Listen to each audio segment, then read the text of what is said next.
A fala do presidente Lula choca porque ela é verdade. E porque é muito difícil a gente conviver com a nossa consciência de que hoje, em 2024, quase um século depois das atrocidades que foram cometidas pelo regime de extrema-direita nazista na Alemanha, a gente esteja convivendo com um outro genocídio. O que acontece na Palestina, em particular na faixa de Gaza, não tem outro nome, presidente.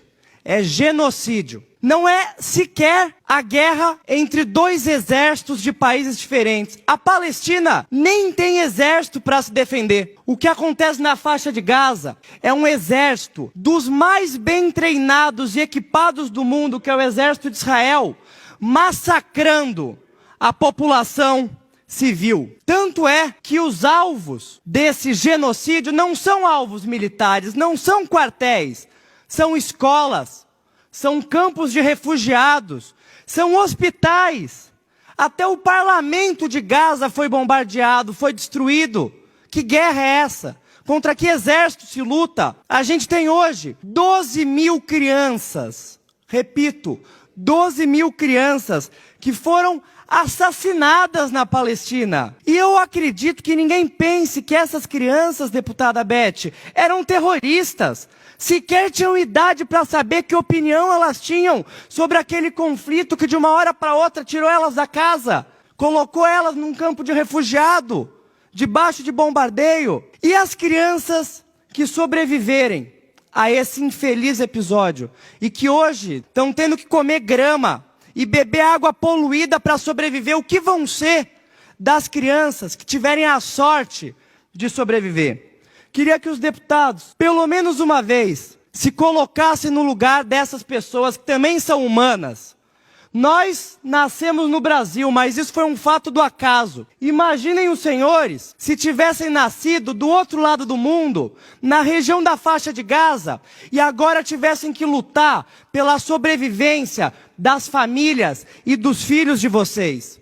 Não somos nós que negamos, que relativizamos o Holocausto. Quem faz isso, aliás, são os neonazistas de extrema direita que estavam do outro lado da eleição presidencial. Quem recebeu a neta de um ministro nazista desrespeitando a memória das vítimas desse infeliz fenômeno histórico foi o Bolsonaro. Nós achamos que a memória das atrocidades que o regime de extrema-direita nazista cometeu contra judeus, homossexuais, comunistas, ela tem que ser a todo tempo relembrada. E relembrada justamente para que episódios como aquele nunca mais voltem a se repetir. Para que a gente sempre se lembre do potencial desumano da humanidade.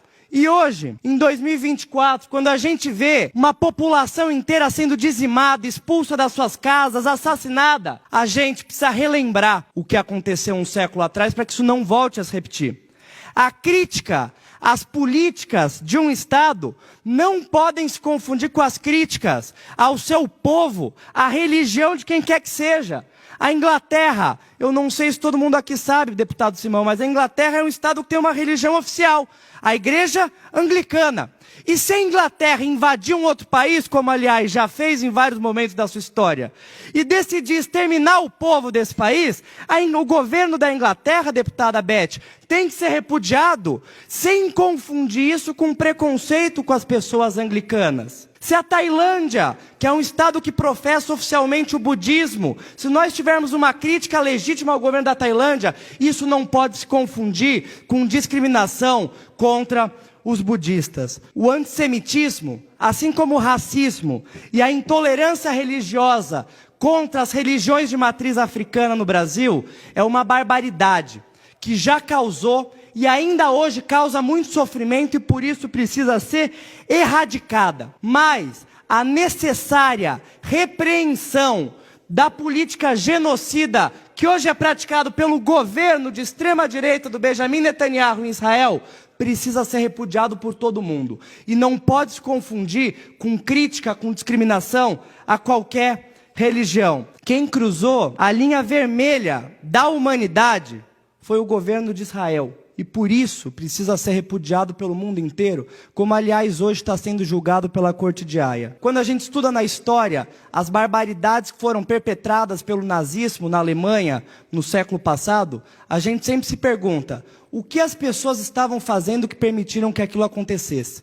Daqui a uns anos, a história vai olhar para nós e vai nos julgar pelo que nós fizemos enquanto a gente tinha dezenas de milhares de pessoas civis inocentes sendo assassinadas. E eu prefiro o peso de ser mal interpretado do que pensar que eu fui conivente, que eu fiquei em silêncio quando essa barbaridade acontecia.